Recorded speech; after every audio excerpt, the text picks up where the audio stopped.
It shouldn't come as a surprise that more and more men who are part of the passport gang are fleeing their first world countries, which are rife with the female suffrage movement, to find love in other countries. When their wives hate and despise them, and constantly lament their worthlessness, how can you blame these men? XXS narcissism, entitlement, and fly-out misandry toward men have made many men want to date outside of their country, or stop dating and go it alone. When you stop and look at what the female movement has done, you have to ask yourself if this is indoctrination, or if this is something that women have always wanted, but haven't been able to do on their own over the centuries. If you were to ask me, there is a little bit of each, but I tend to think that the female movement is what women have always wanted. When you live your entire life feeling inferior, it is logical and reasonable to assume that when they have the chance to achieve freedom, independence, and ultimately supremacy over the one superior being, they will naturally want to do so. Since they have never experienced power before, we can see it in their desire for more power in the name of quality, and in the way they treat men they believe to be below them. The brutal truth is that women treat men they think are better than them like trash, and temporarily submit to men they think are better than them until they reach their level. They are equal to those men. I believe that this is the true nature of women, and everything in the female movement today reflects their aspirations. If you truly disagree with me, you would need to justify your position. The majority of women in most countries where the female movement has infiltrated society follow this path and reject tradition. Traditionalism, in the eyes of contemporary women, is when the man leads and they follow. Although they overwhelmingly praise and cheer, embracing their femininity, accept women's masculinity, power, and freedom over men when they choose to advance. So are they just following the female movement's teachings blindly? Or is this what they've always wanted, but never had the power to achieve? I'll let you think of a good answer to this question. But from what I've seen, the female movement is what women want. From my point of view, there is simply too much evidence pointing in that direction. As a result, I don't care if they don't get the life they envision blindly following the female movement. I'll let them suffer the consequences of their actions, similar to what men are required to do in this world. This is the truth. In terms of financial success, the female movement ideology works for women from their late teens to their late 20s if they are career-driven and have an insane work ethic, which most women don't. However, they forget that their attitudes will continue while their looks and body begin to decline. Therefore, in the end, men will not want this X if they are considering marriage and having children. The female movement is beneficial to these women if they do not intend to have children or marry. They are allowed to pursue careers, ride the CC without restriction, have money and independence, and be alone at the end of their lives. The ideology of the female movement, on the other hand, works against them if they want a man and a family. And it's for this reason that they get upset when they can't get everything they want, because the men these women want won't give them what they need to make the female movement successful for women who want to start families. I think I made it clear enough for you to understand why the female movement doesn't work for women, because most women can't imagine living alone into old age, so that they don't end up alone in a nursery home or worse. On the streets, they try to get someone to be their retirement plan and possible companion. And what is ironic, you ask? Even though the majority of women who adhere to the female movement claim that they do not require a man, they spend their entire lives relying on men to assist them in making their way through life. These men are either the government, their father's temporary boyfriend, or their ex-husbands.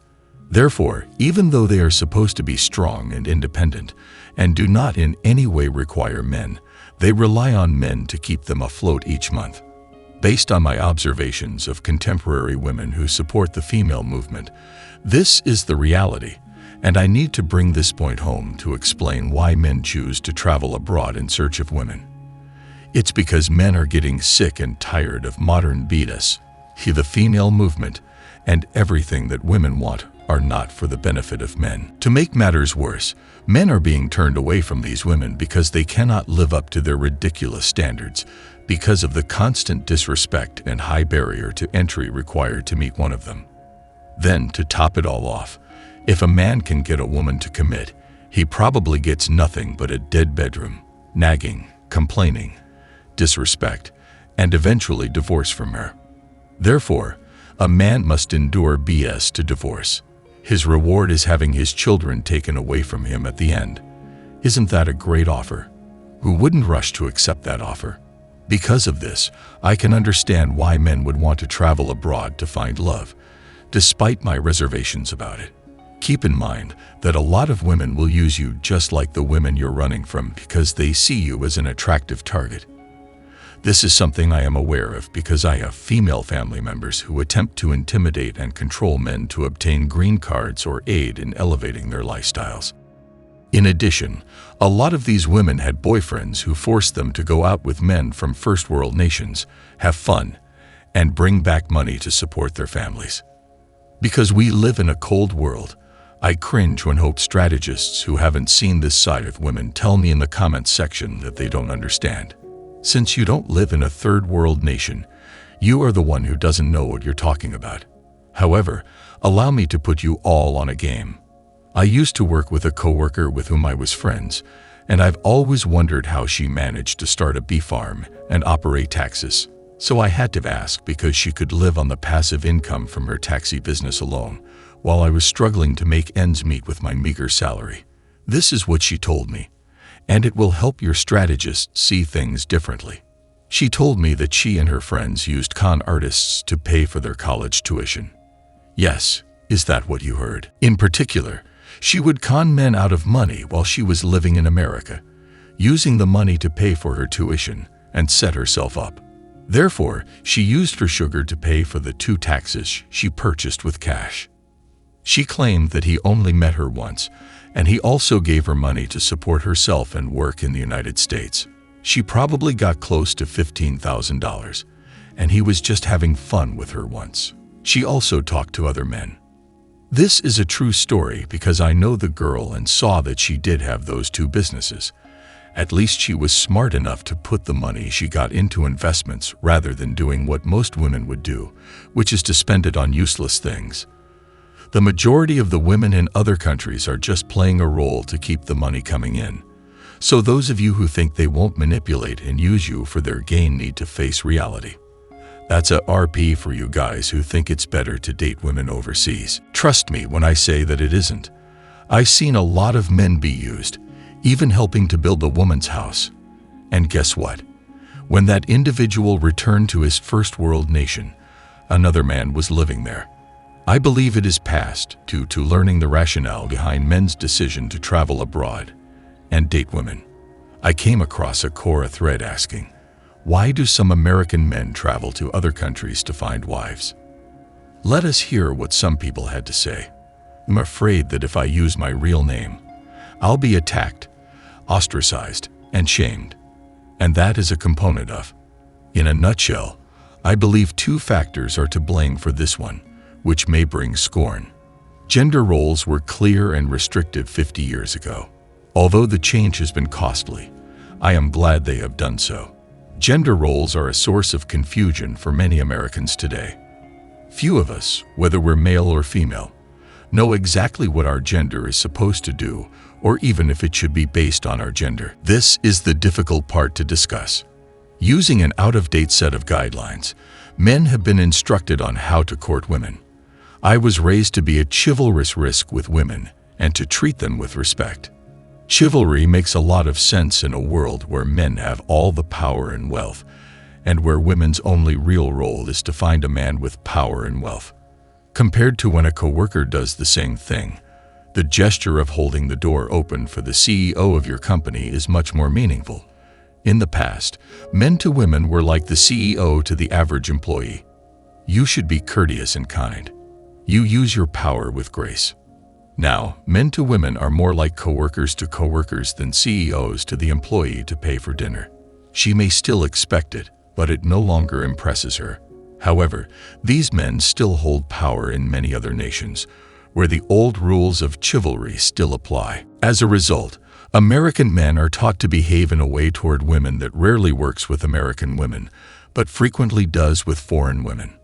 Okay, I understand what he's saying, and I partially agree with him. To ensure that we are on the same page, allow me to explain to you guys why traditional dating is no longer relevant. Dating and how people interact with the economy are linked. Women who control the dating market are switching to a form of dating that ensures they can survive in this economy, as more and more people are dating online, and the economy is not doing well.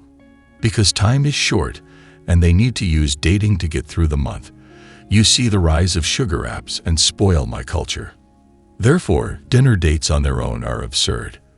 When these women require cash, keep in mind that these women are forced to sell themselves or find men because fewer men are marrying or committing to them. Since everyone already knows how we used to date, I won't repeat what happened when women gained independence and the economy was good.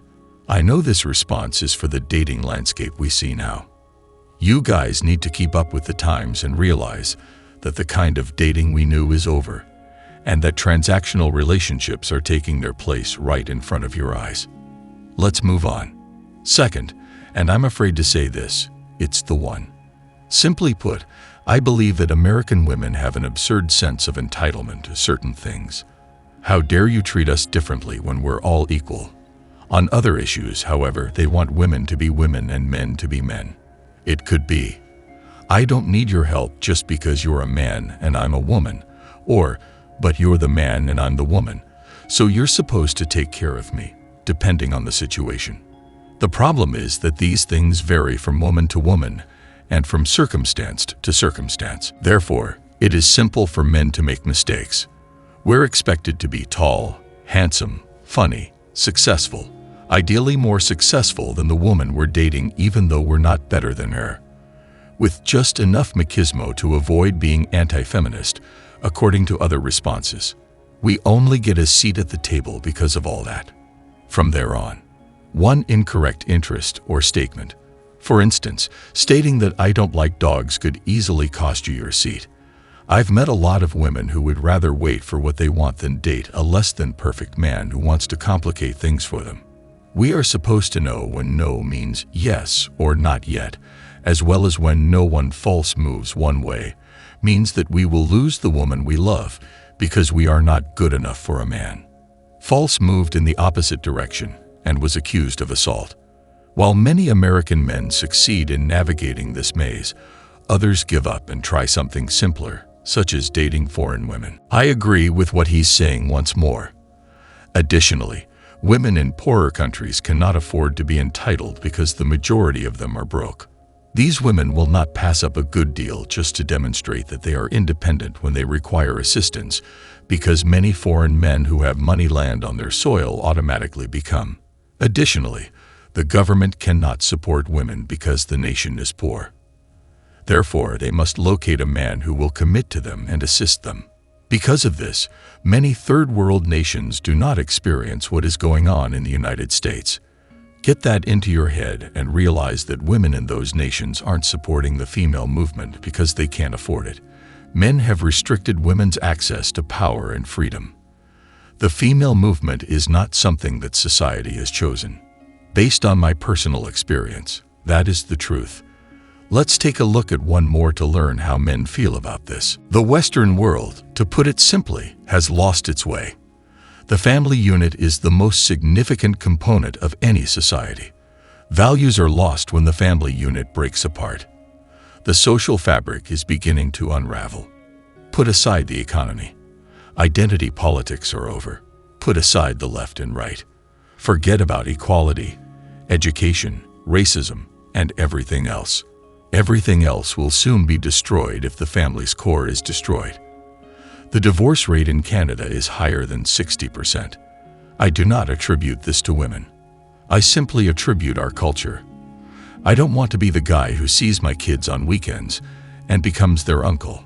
Why should anyone consent to spend less time with his children? The welfare state, divorce laws, political correctness, the female movement, and the socialism of a Western style have all contributed to the destruction of the family unit's fabric.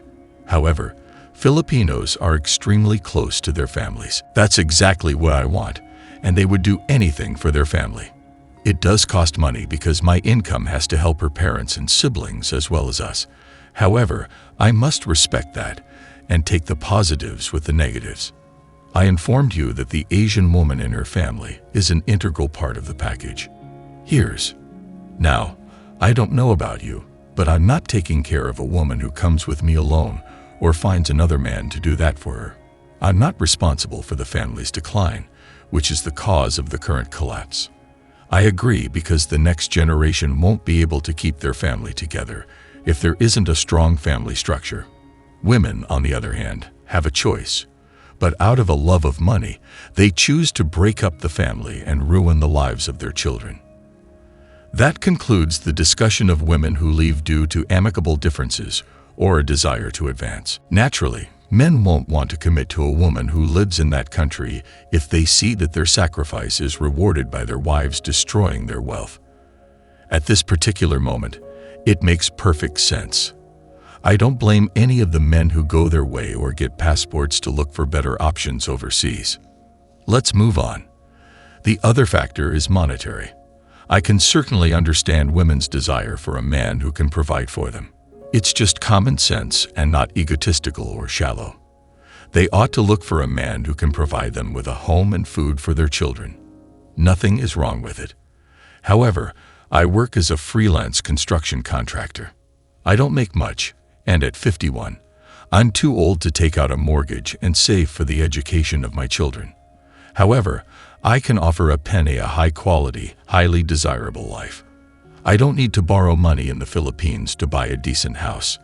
To help my dad pay for our house, I only borrowed $2,000. In the Philippines, every steak and Italian backplate is truly a luxury. So I prefer to give my family a steak and be appreciated for it rather than expecting it from them in Canada. In Phil, I'm a bum. I am an upper middle class. I am.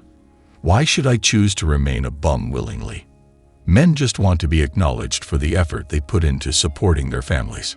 Who would have thought that women's lack of appreciation has become so widespread in recent times? I don't even remember the last time I gave something to a woman, and she was genuinely happy and grateful for it. I will always advise men to leave their current situation because the way men are treated today is repugnant. You won't be accepted there. Just follow your path or live the free agent lifestyle to avoid this nonsense. The best advice I can offer is that she is either unable to control you or falsely accuses you if you do not commit. So heed my warnings.